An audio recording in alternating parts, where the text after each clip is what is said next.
Let me respond to this person out there, Yeah. Dr. Helen Turnbull, who is Yep. watching. She Yep. says, we see this sentiment a lot, I think, on our site. She says, Steve, I am a fan, but seriously, when the difference is democracy or fascism in Project 2025, I have no interest in that.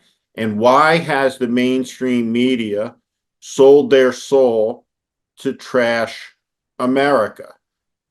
And so I am a vestigial small c conservative. And what I mean by that, I was a free range kid.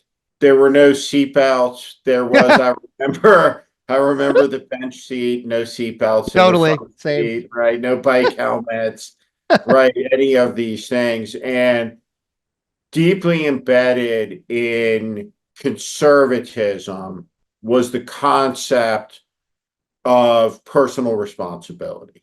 Now, I think a lot of this was expressed as a figment of the imagination, but as a philosophical construct at age 10, this worked out great, great, great for me. Totally. You didn't have to And wear a it helmet. You was didn't have to wear a seatbelt. right, and it was right, and it was, and it was instilled deeply. So the first thing I would say about the debate in the aftermath of the debate is that Biden wanted the debate. Yes. The side that wanted the debate was not Trump. Biden's team picked this debate. They negotiated the rules to the debate.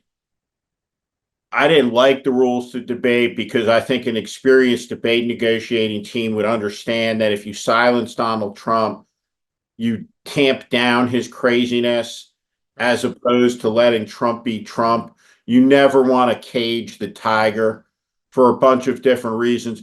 But in every conceivable way, that was Biden's debate. That Yes. was the outcome. That was the performance. Not Trump's fault. It's not the moderator's fault. Nope. Not a conspiracy.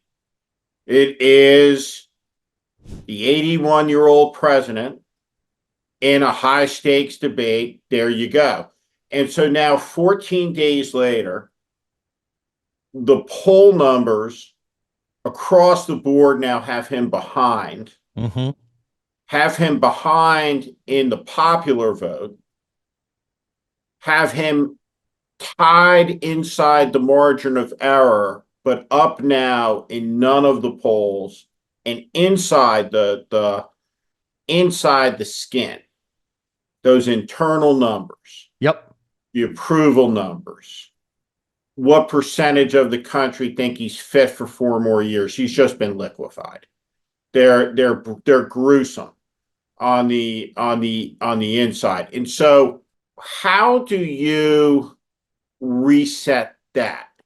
Because I think that there are three core strategic conundrums they face.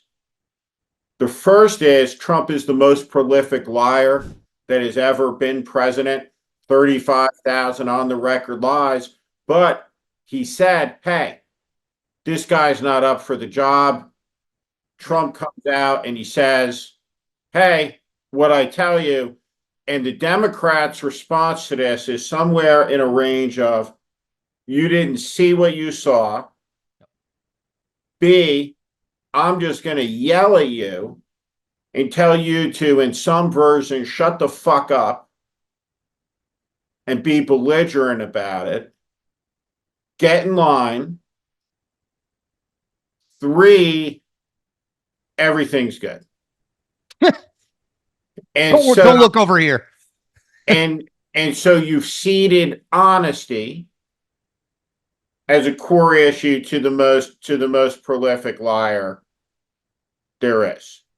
So How do yeah, you get out of that? my view is it's extremely hard to. Um, I, I would add to the sort of criticism of, and obviously I hear this a lot, is like, look, it's a choice between fascism and democracy, and I'm choosing democracy. Like, okay, I get that, but I really think that's oversimplifying what we're talking about here. Like, if Joe Biden expressly ran in 2020 because of Charlottesville and because of what he believed to be the sort of attack on democratic norms that Donald Trump represented. Now, by the way, he was 100% right, because 4 years later, Donald Trump tried to overturn a free and fair election and then fomented a riot at the U.S. Capitol. Okay, so there's that. The issue to me, though, is, and the thing I don't understand, I really want someone to explain to me, is if capital D democracy, right? Not winning, not your legacy, no. If capital D democracy is the thing that really and truly matters, right? That's what we're talking about, right? We're talking about the ideals of this country at stake.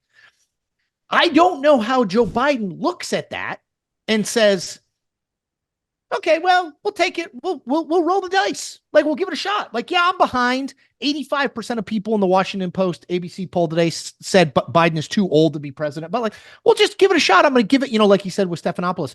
Well, I'll just give it my all and we'll see what happens. Like, but I thought the stakes were so high that you couldn't do that, that you absolutely, no matter what it was, you had to put forth the person who represented the best chance to win. And that's what I struggle with. It's like, if you cede that ground, I mean, my gosh, to your point, like ceding the ground of honesty to Donald Trump, I mean, it's like, just told 35,000 lies when he was in the White House. I mean, it lies constantly, right? I mean, he lied in the debate, lies constantly. But if you also cede the capital D democracy ground and say like, well, yeah, we said that, but like Biden's in the race. It's a pain in the ass to switch, and we may not be, and we don't know if Harris can win. That's not the point, right? The point is, who is the best able to beat this guy, because this guy represents a fundamental challenge to democracy. And that's the thing I just can't, like, I can't figure that out.